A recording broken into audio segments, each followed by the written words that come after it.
Kaç kişiden almamız lazım abi?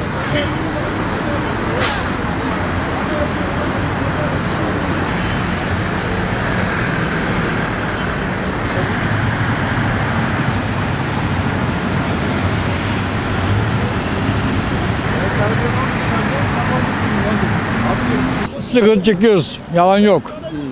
Yani Sıkışıklık falan oluyor mu? tabii canım, tartışma oluyor.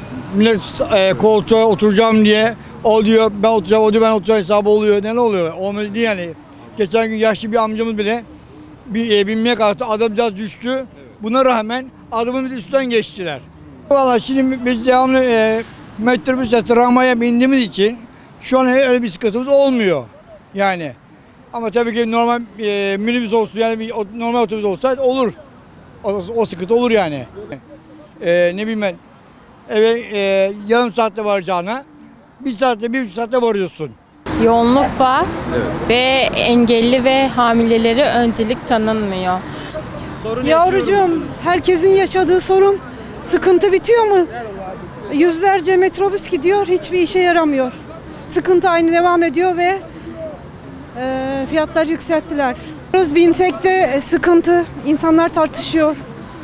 Yani hiç sıkıntıyı feraha eremedi yani şu metrobüsler. Kalabalık çok oğlum, Tramvayda, kalabalık. trafikte Tramvayda nasıl kalabalık çok yavrum, ne yapacaksın? Giden gelen çok. Memnun musunuz amca trafikten? Oğlum memnun, Tramvaydan. ya ne memnunum, bu kalabalığa memnun olurum yani ulaşımın da bir şeyi yok yani suçu ulaşımı sorunu yapanların da bir suçu yok yani belediyenin de suçu yok kalabalık 15-20 milyonluk nüfus kardeşim. Buna ne yapacak? Kaldırmayın, alt yapakta kaldırmayın. Park yeri, en azından park yeri. Arabalara geçecek yer yok. Yer yok. Buraya gelen çekecek. Başka çaresi yok. Yani bazı hatlarda sıkıntı olabiliyor.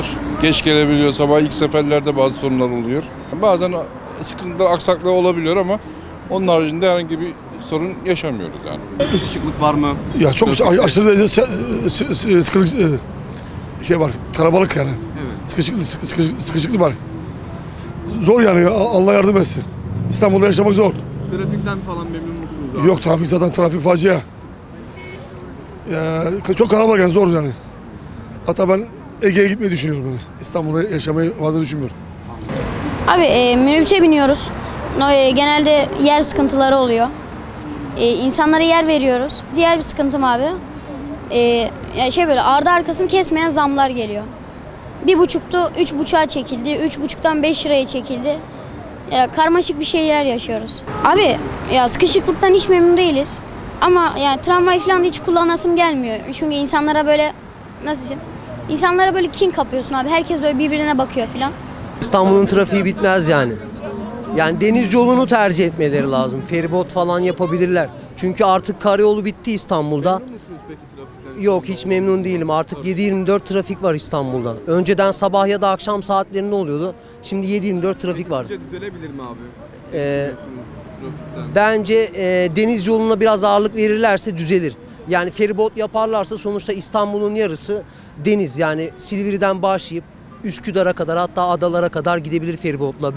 Böylelikle E5'in trafiği de azalır. Vallahi İstanbul trafiği, ben 50 senedir buradayım.